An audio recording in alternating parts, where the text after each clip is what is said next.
Hello, and welcome to the Art of Teaching the Whole Child in a Pandemic, Cultivating Trauma-Sensitive Practices for Resilience. This is Module 1, which is titled Finding Strength in Habit. So welcome to everyone who's here, whether your goal is tackling your professional SEL goals, to address student disengagement levels, to respond to the concerns about students' trauma being stacked up, uh, whatever you're here for, just the general dynamics of COVID has brought us all together to learn how to be resilient with teaching the whole child during this pandemic, which involves responding to the unpredictability and disconnection that COVID has brought us in a number of ways that you can see here that have led to increased levels of anxiety, depression, and burnout, as well as decreased levels of focus, engagement, and wellness among both students and staff. And so the key here that we want to think about, as overwhelmed as this can be in our situation, is the resilience fact that many things are still in our control and that we can make a difference for both ourselves and our students. And the way we do that is by building predictability and connection in our classrooms, and building those on top of the foundations of staff wellness and self-care, which involves putting our own mask first so that we can help our students breathe because we are breathing. And that requires us to be able to notice and cultivate our habits, which includes figuring out how we can coach ourselves and each other onto tiny steps forward that include moments of connection and predictability, not revolutionizing the way we're doing things, but building on our current habits to be able to find more moments of predictability and connection as we can.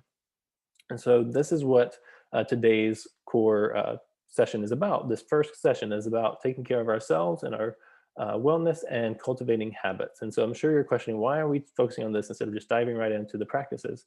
And some reasons are that we want to model wellness for our students. So being able to take care of ourselves, and I notice these habits will do that. It helps us stabilize ourselves, and it recognizes the fact that we can't pour from an empty cup. So depending on how well we're doing is going to determine how well we can pour into our students' cups and encourage them to be more engaged and more resilient.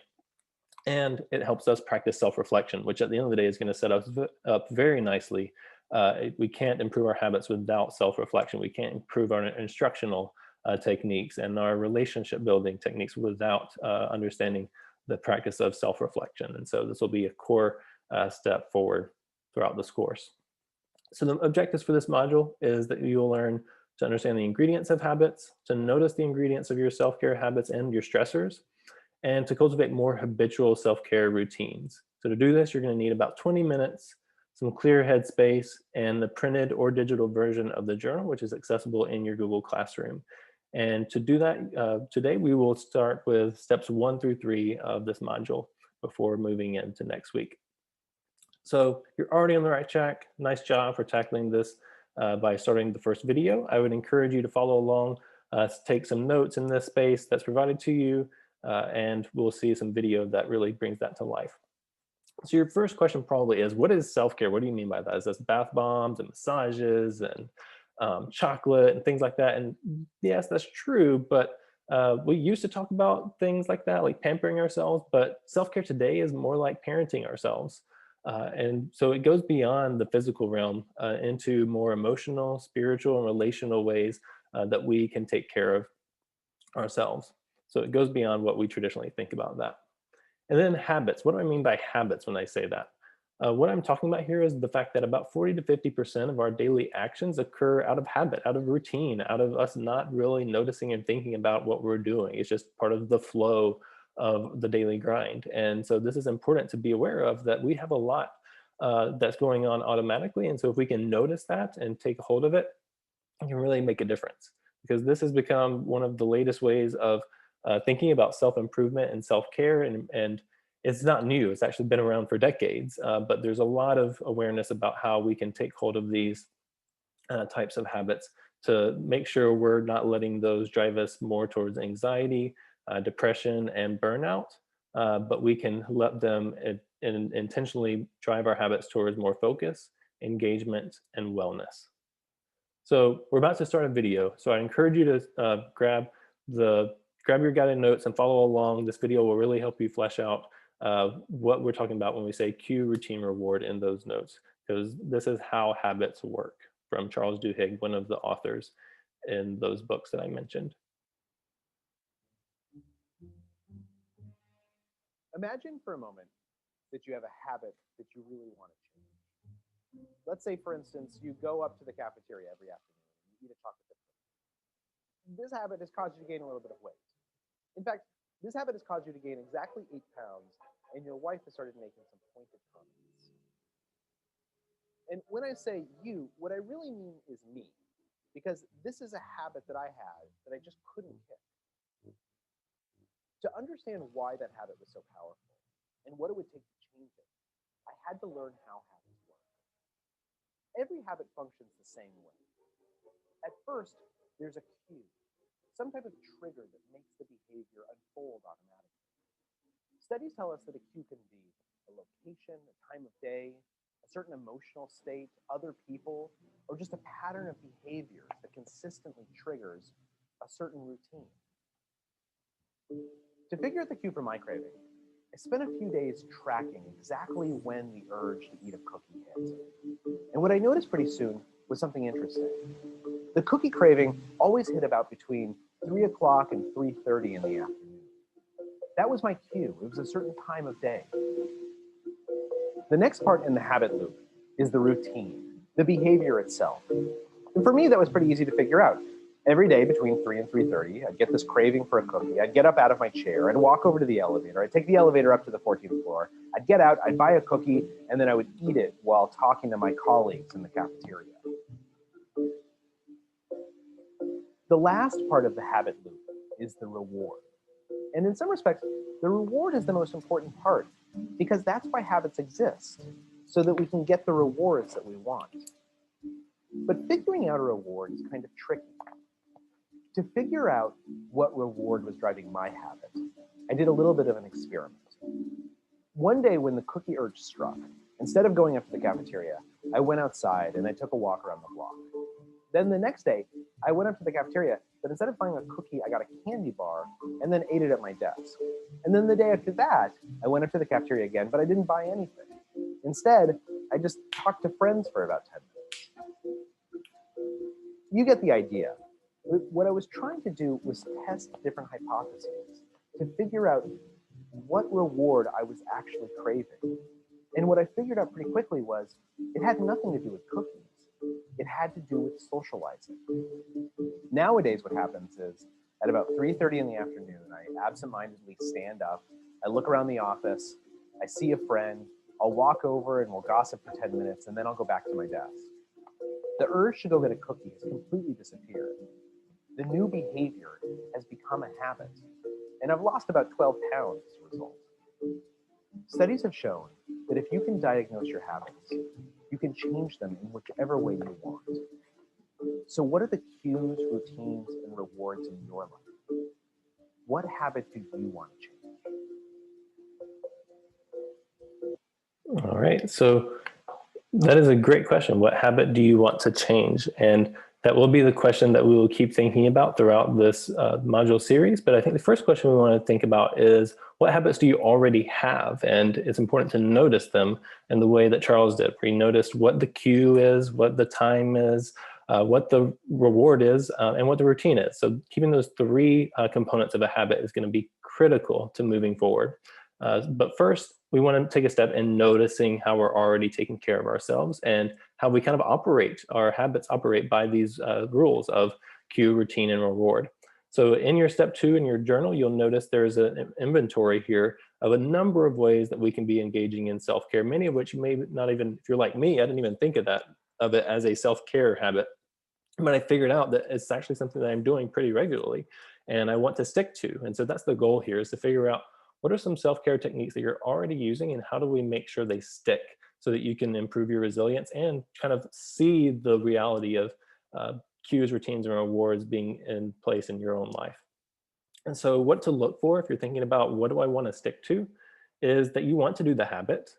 You can do the habit. It's either very simple or something that's already mastered, or the habit is effective at restoring your sense of well-being. So when I went through this and recorded on a scale of 1 to 5 each of these, I noticed a few top self-care habits that I do pretty consistently. That is slow, deep breaths at 10 a.m. and 2 p.m. thanks to a phone app that reminds me. And then a tech-free walk or quality time with my son that happens on a daily basis. And then, of course, there are some other things that I do, like reading for pleasure, seeking out laughter, going for hikes that happen about daily, maybe weekly, but they're not as consistent as I'd like. And I really think these top two right here are the easiest, simplest. I really want to do them. They are reliably giving me a sense of restoring my own wellness. And so I wanted to stick with them. So those are the two that I circled after going through this activity. So I want to give you a chance to go through the activity yourself and record what you're already doing, how well you're doing it. Because the simple resilience fact is that wellness needs special protected time and patience. And chances are you're already protecting time to do some of these things. And it's important for us to notice how that's occurring. So pause your video and fill out this activity here, this inventory, to see where you're taking care of yourself.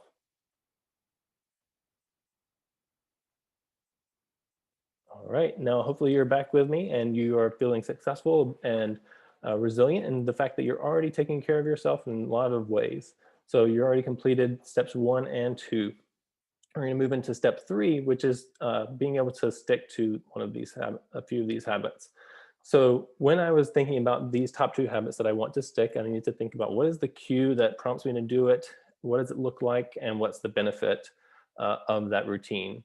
So what I noticed is that I take these deep slow breaths, as I mentioned, at 10 a.m. and 2 p.m. while I'm working, and also when I'm stressed outside of that time. And so those are the cues. And so on step 3, you can start recording this for yourself, maybe retrospectively, thinking about how, when, and where this happens, or you can just plan to take this week to notice when and where you do some of these self-care practices for yourself. So you don't have to get it all on paper now, but you can monitor it for a week to notice what's happening. And so I noticed also after thinking about it for a while, like Charles did, that this brings me positivity, it brings me predictability, also gives me a little lower heart rate, which I can feel even in the moment when I take those deep breaths. I can feel my heart rate slowing down a little bit when it gets elevated. And then at about 5 p.m., when I get home, is when I take that tech free walk and have quality time with my son. So sometimes it's a walk when the weather allows, sometimes it's just quality time. And the reward of this is being able to connect to him and our neighbors and to take a screen break, which a lot of us need already. So I'm sure you can notice some of the times that you engage in some of these self-care habits already, and we want to take the moment to celebrate and recognize that you're already doing that already, and we want to be able to stick to some of those techniques.